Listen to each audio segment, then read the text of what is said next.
मसीह यीशु के खूबसूरत तरीन नाम में, जो नाम सब नामों से आला है, आप सबकी सलामती हो।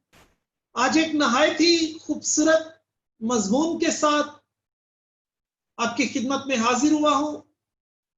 और जो मजमून है वो है खुदावंद की खिदमत। तो सबसे पहले हम कलाम खुदा में से अपनी रहनुमाई के लिए पुराने अहदनामा में से गिनती की किताब उसका 16वां बाब और उसकी 9वीं आयत जो है वो खुदावंद के ला तब्दील कलाम में से पढ़ेंगे।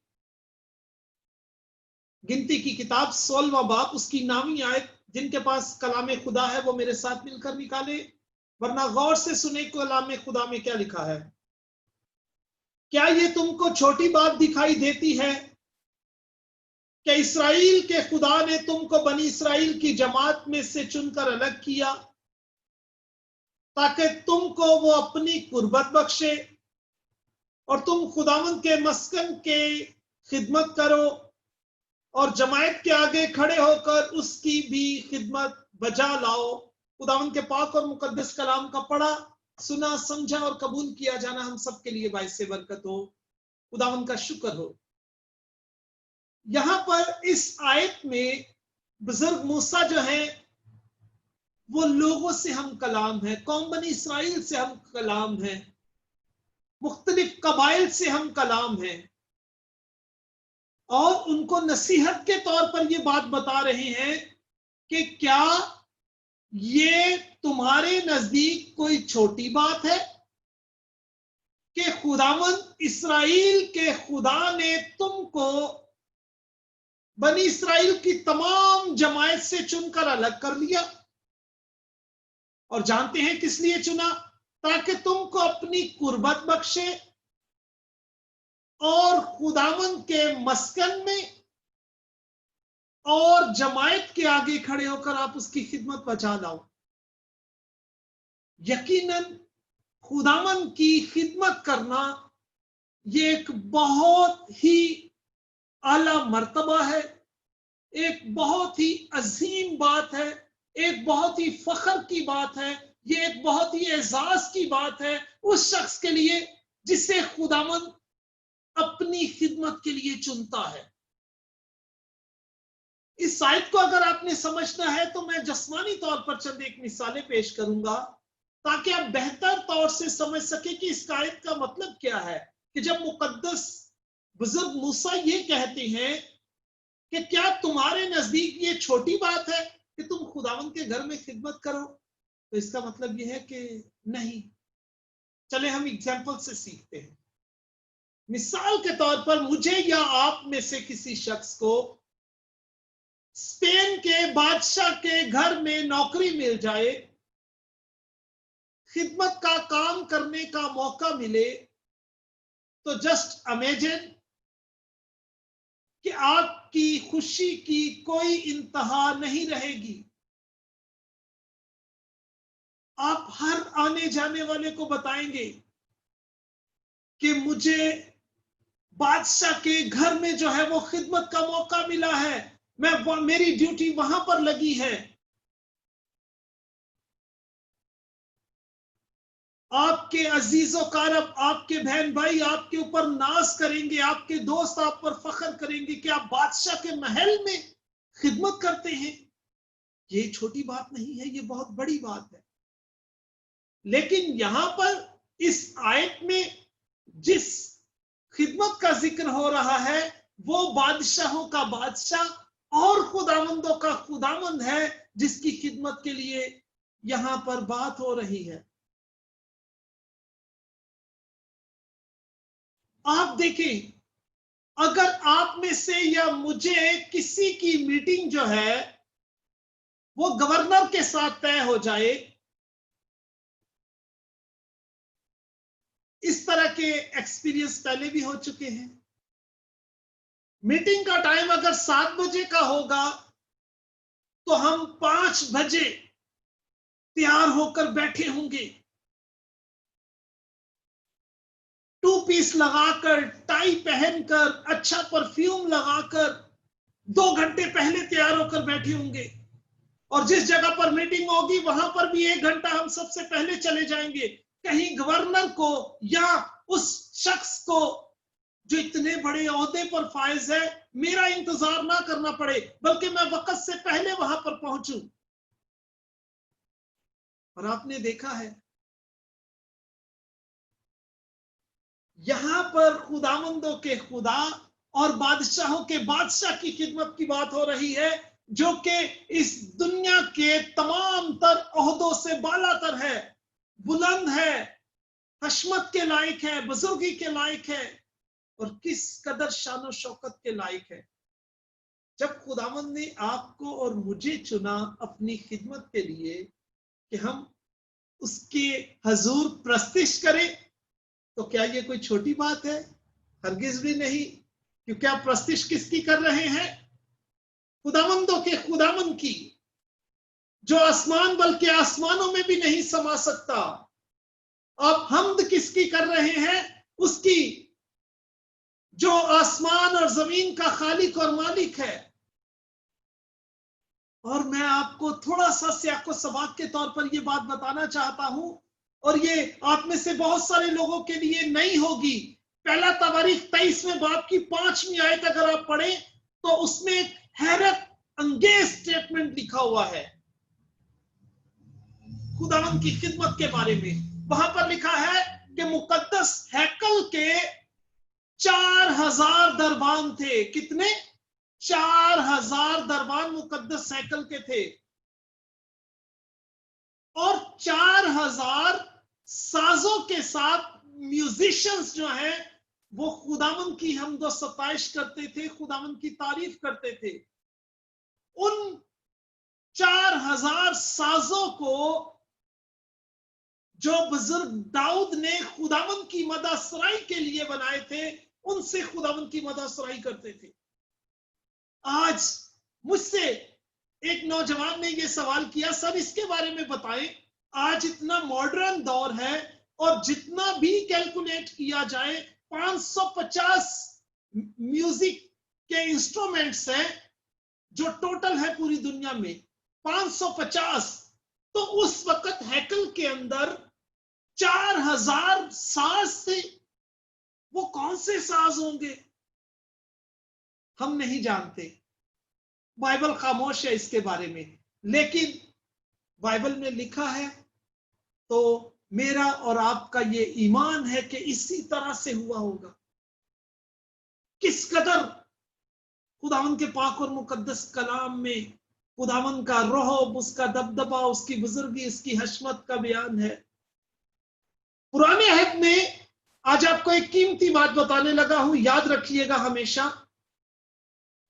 पुराने अहदनामा में नबी की जो खिदमत थी, नबी का जो काम था, वो था खुदा की आवाज जो है वो इंसान तक पहुंचाना। गौर कीजिएगा, नबी की खिदमत थी खुदा की बात इंसान तक पहुंचाना। और काहिन की खिदमत क्या थी? काहिन की खिदमत थी इंसान की आवाज खुदा तक पहुंचाना। इस तरह से ये दोनों खिदमत बटी हुई थी। इसकी एग्जाम्पल आपकी खिदमत में ये पेश करना चाहता हूं। मिसाल के तौर पर स्पेन के बादशाह ने सिपाहियों को, फौजियों को कोई पैगाम देना है, तो वो एक एक फौजी के पास नहीं जाएगा, बल्कि वो क्या करेगा? वो चीफ ऑफ आर्मी स्टाफ को अपने पास बुलाएगा, उसे वो पैगाम देगा, और चीफ ऑफ आर्मी स्टाफ जो है वो ऑनवर्ड जो है वो नीचे को वो पैगाम पहुंचाता चला जाएगा, और हर एक सिपाही तक वो पैगाम पहुंचेगा। दूसरी एग्जांपल कि अगर बादशाह ने किसी सिपाही तक कोई बात पहुंचानी है, तो वो क्या करेगा? वो डीआईजी को बुलाएगा। डीआईजी आगे एसपी को, एसएसपी को, डीएसपी को, और फिर इसी तरह एसएचओ और ऑनवर्ड नीचे के जो डेजिग्नेशन है उन तक बात पहुंचेगी। वो एक एक छोटे छोटे सिपाही के पास नहीं जाएगा। मैंने शायद पहले भी कभी आपकी खिदमत में यह अर्ज किया हो, खुदावन हर एक शख्स को बरकत नहीं देता, गौर कीजिएगा, मिसअंडरस्टैंड नहीं कीजिएगा मेरी बात को। खुदावन हर शख्स को बरकत नहीं देता, खुदावन किसी एक शख्स को बरकत देता है और उसके वसीला से दूसरे सब लोग बरकत पा रहे होते हैं। मैं अपने इस स्टेटमेंट को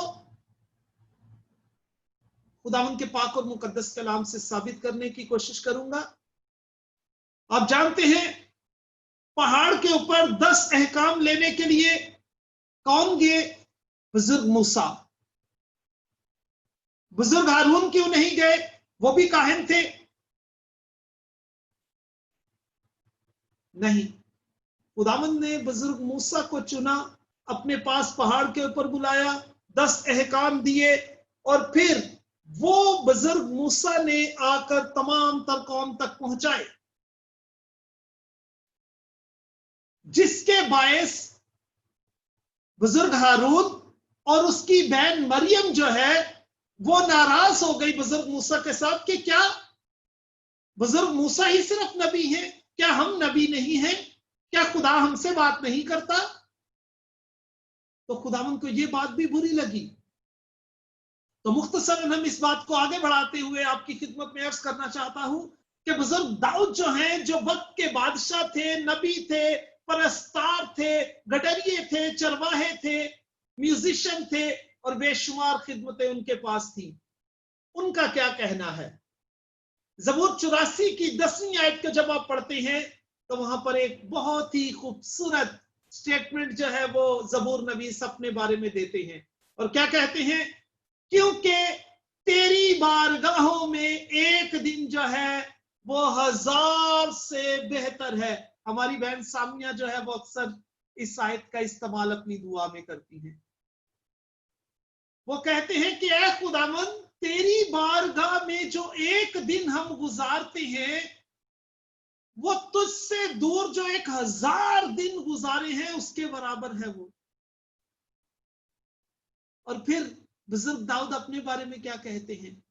मैं अपने खुदा के घर का दरबान होना शरारत के खैमों में बसने से ज्यादा पसंद करूंगा। यहां पर गौर करें कि अगर एक महल है, अगर एक बहुत बड़ा बेंगलो है, अगर एक बहुत बड़ा घर है, तो वो कहता है मैं महल में रहना पसंद नहीं करूंगा अगर वो शरीर का है। मैं खुदावन के घर का दरबान होना पसंद करूंगा। दरबान का मतलब जानते हैं? दर कहते हैं दरवाजे को, बान कहते हैं खोलने वाले को, जो दरवाजे को खोलता है। आप जाते हैं बड़े बड़े 5 स्टार होटल्स के अंदर तो एक शख्स खड़ा होता है जिसे पोर्टेरो कहते हैं स्पेनिश में, वो दरवाजे को खोलता है, आपको वेलकम करता है। तो बुजुर्ग दाऊद जो खुद बादशाह है वो कहते हैं, क्या खुदावन, काश के मैं तेरे घर का दरबान होता, लोग तेरे घर में इबादत करने के लिए आते तो मैं दरवाजा खोलता। क्या ही खूबसूरत बात है। आप उस खिदमत को महसूस करें। खुदावन की खिदमत करना कोई छोटी बात नहीं है और ये एक एहसास की बात है, एक फख्र की बात है। और मेरे और आपके लिए जब खुदावन ने हमें अपनी खिदमत के लिए चुना है कि हम उसकी इबादत करें, हम उसके दस्तरखान को लगाएं, छोटी खिदमत नहीं है ये। हम उस बादशाहों के बादशाह की प्रस्तिश करें, हम दो सताइश करें, छोटी बात नहीं है ये। हम उसके इबादत गाह लोगों के लिए कुर्सियां सीधी करें, छोटी खिदमत नहीं है ये। हम उसके लिए दस्तरखान बिछाएं, छोटी खिदमत नहीं है ये। बाइबल मुकद्दस में लिखा है कि खिदमतें तो तरह तरह की हैं।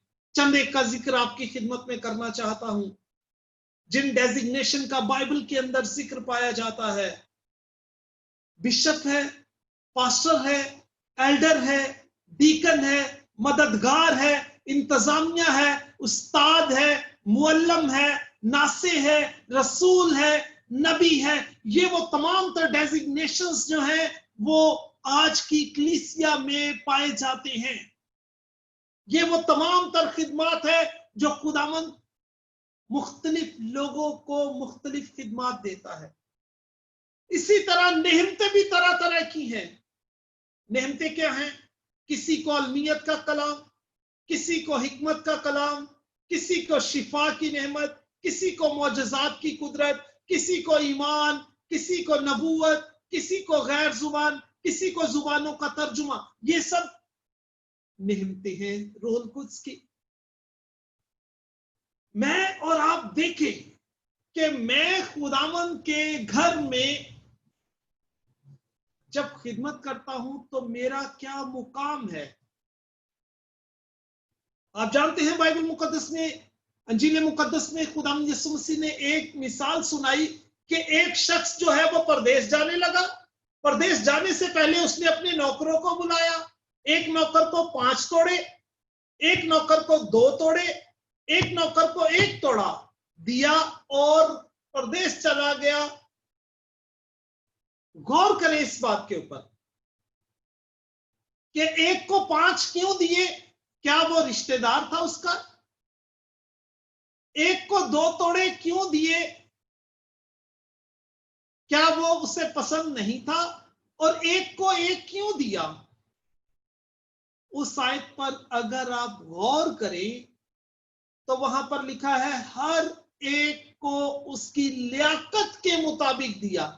इसका मतलब यह है कि कलीसिया के अंदर इतनी सारी खिदमात हैं, इतनी सारी जिम्मेदारियां हैं,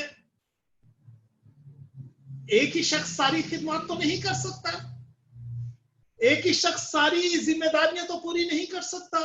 इस वजह से खुदावंद ने मुख्तलिफ लोगों की मुख्तलिफ खिदमात जो है उनकी लियाकत के मुताबिक, उनकी इंटरेस्ट के मुताबिक, उनके शौक के मुताबिक जो कुछ वो बेहतर तौर पर सरंजाम दे सकते हैं। अगर एक शख्स इलेक्ट्रीशियन है तो आप उसको प्लम्बर का काम तो कभी नहीं देंगे, क्योंकि वो नहीं कर पाएगा, उसकी फील्ड नहीं है। यही चीजें कलीसिया के अंदर भी हैं। और जब हम खुदावंद की खिदमत करते हैं तो मुकद्दस बुजुर्ग मूसा कहते हैं कि क्या तुम ये समझते हो कि ये कोई छोटी बात है? एक आम दुनिया के बादशाह के लिए मैं और आप तरसते हैं। लोग उनके घरों के बाहर खड़े होते हैं कि कब वो बाहर निकले, हम उनकी तस्वीर बनाएं, वीडियो बनाएं। मेरे और आपके लिए कितने बड़े एहसास की बात है, कितने बड़े फख्र की बात है। और खुदावंद की खिदमत करना भी एक टीम वर्क है। जब आप टीम के स्पेलिंग देखते हैं TEAM, उसमें आई नहीं आता, उसमें मैं नहीं होता। ये बड़ी खास बात है, क्योंकि जहां पर मैं आ जाता है वहां पर बिगाड़ पैदा हो जाता है। खुदावंद के घर के अंदर जब खिदमत गुजारी का काम सौंपा जाता है तो खुदावंद एक को पासबान बनाता है, और जितना बड़ा आपका डेजिग्नेशन होगा उतनी ही बड़ी आपकी जिम्मेदारियां भी होंगी। ये भी ख्याल रखें, उतनी ही ज्यादा आपसे पूछगाछ भी की जाएगी। तो मैंने और आपने गौर करना है कि एक हमारा पासबान है, एक हमारा सरबराह है, उसने जो उसके साथ खुदावंद ने हमें मुकर्रर किया है, हम उसके साथ मिलकर जो है वो खुदावंद के गल्ला की खिदमत गुजारी का काम करें। ये किसी एक शख्स का जाती काम नहीं है, ये सारा और सारा जलाल जो है वो खुदावंद के नाम को है। हम सब खुदावंद की भेड़ें हैं, और उसने अपने गल्ला की भेड़ों के लिए मुझे और आपको जो है वो दयानतदार समझते हुए चुना है, ताकि हम खुदावंद की खिदमत गुजारी का काम कर सके। और मैं और आप देखें कि हम कहां पर एग्जिस्ट कर रहे हैं, हम कहां पर खड़े हैं। और अगर खुदावंद ने मुझे और आपको ये मौका दिया है कि हम खुदावंद की खिदमत करें, तो ये मेरे और आपके लिए बड़े एजाज की बात होनी चाहिए, बड़े फख्र की बात होनी चाहिए। और ताकि मैं और आप खुदावंद की खिदमत नहायत खुशी के साथ करें, नहायत जो है वो दिलसोजी के साथ करें, खुदावंद से मोहब्बत करते हुए करें कि खुदावंद के नजदीक ये हमारे लिए बड़े एजाज की बात है कि हम उस बादशाहों के बादशाह की बंदगी और इबादत कर सके। खुदा मुझे और आप सबको आज के पाक और मुकद्दस कलाम के वसीला से बेहद बरकत दे। आमीन। God bless you all.